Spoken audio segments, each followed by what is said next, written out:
So I just want to share, as a Christian, or to be specific, as a Seventh-day Adventist who doesn't eat pork, shrimp, or other janitor fishes. I'm not sure of this one. Like, I thought it is chicken, but it tastes different like that. So I think it's pork or beef.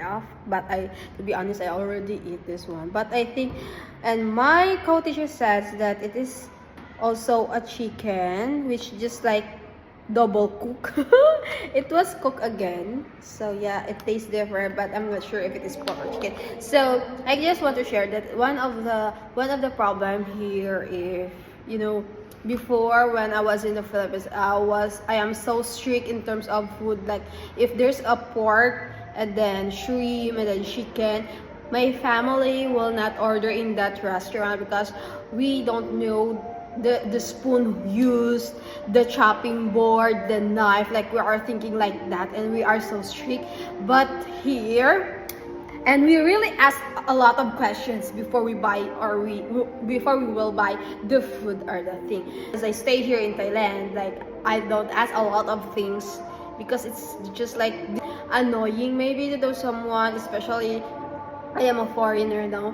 And also, and I have these thoughts, like, as a Christian, is it good ba? Like, just let it and don't ask anything about that. But you know what? There's our verse, I'm not sure, in the Bible, like, just mingle and eat as long as you're not, wag sinipra murag di ka disturbance sa ibang tao ba? Like, you will not ask, you will not give, you will not make them worry about you like that. To be honest, as a Christian and as a Seventh-day Adventist, I really feel special every time there's a gathering here, every time there's a food party like that. Like, there are really gifts special to me, even though sometimes even that's special, there's still shrimps or like that. But basta mo na siya. So these are just one of my, let's say, experience here, and a little bit struggles also, but I just used to eat. Like, sometimes I will not eat na lang, I will not buy. So I prefer, or let's say, I cook every day, but today I didn't because I woke up late, and Friday is my gate duty, which is I need to be early in the school, but I was here 7:20 already. Then I need to make up, do something, fixing in my face, on my face, like that. So I took a lot na. And let's see later on if maka-jog again ta. Health is wealth. I need to. So hi, we just finished. So this is my outfit for today.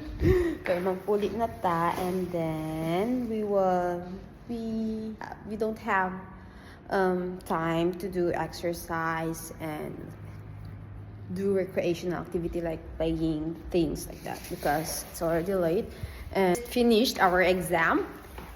Yes, and look, it's already dark na siya, guys. So we will not have this opportunity to do exercise or jogging. But then, take a praise God, natapos na si Mano! Sure lang. So, bye-bye.